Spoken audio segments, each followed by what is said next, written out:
it going, everyone? My name is Jaden Clark with Sleep Tight Lake Norman, and today I'm going to be teaching you how to properly prepare your room for your bed bug heat treatment.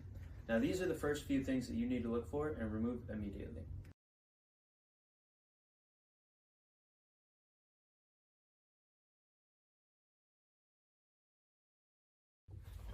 Once you've removed all of the technology from your room, there's a couple of things that you want to look for. Firstly, being candles. Obviously, these are going to melt. Secondly, you're going to want to look for any signs of life, whether it's a plant, an animal, all of the above. Any sort of life will die in these kinds of conditions.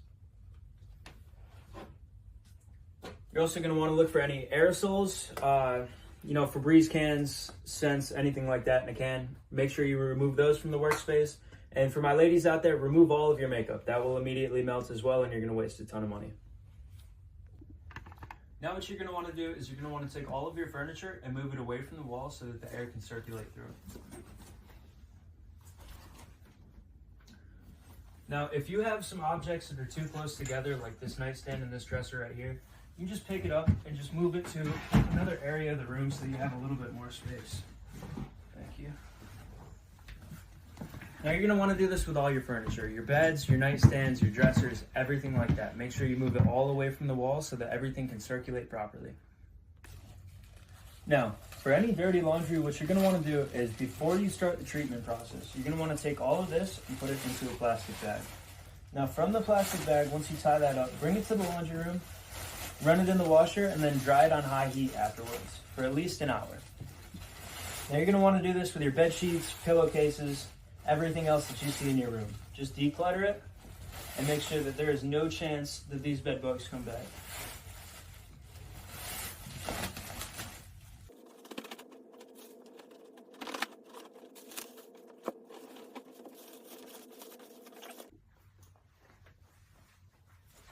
Now for the next step, what you're going to want to do is you're going to want to go to the clean clothes in the closet. Now you're going to want to spread these out as best as you can. Make sure that there's more than enough air movement so that all of your clothes get heat treated as well, just to make sure that you don't have reoccurring infestations.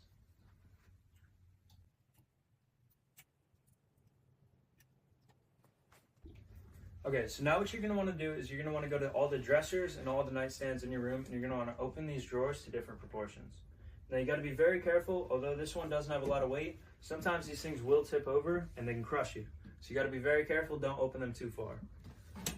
Now you're going to want to do this with anything that's close and, even touching in the room. So we're going to do that to the bookshelf over there. We're going to do that to all the drawers and make sure that we can get proper circulation through everything in our room and make sure there's not a single bed bug left after this.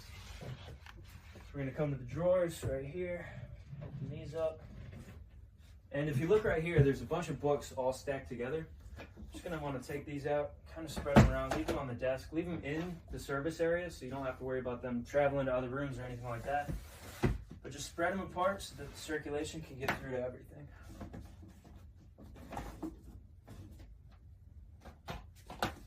If you have a bathroom in your room, what you're going to want to do is you're going to want to remove all the hair gels, shampoos, soaps, anything that can expand with heat. You're going to want to remove this, put it in a separate room until the heat treatment process is finished. All right, now you're going to want to go ahead, unplug all of the outlets in the room. And what I would recommend doing is taking off all these electrical cover outlets. That way the heat can get inside of the walls and in these covers where bed bugs like to hide and reproduce. That way you can prevent future infestations that might arise.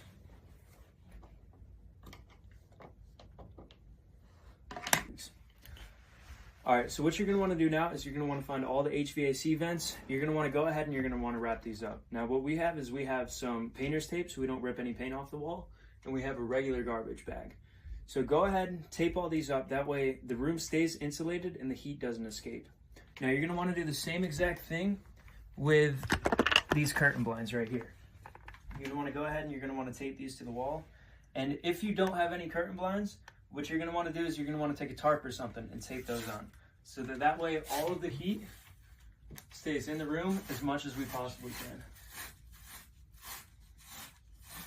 One more quick thing you guys are going to want to do. Go ahead to all of the fire detectors, take the battery out of those, and if you guys have the sprinkler head systems, you guys are going to want to cover those. Now, we're going to show you a slide of what it looks like covered, and if you have any questions, give us a call or shoot us an email, and a representative will get back to you as soon as possible. And that's it. Now you're ready to start your bedbug heat treatment.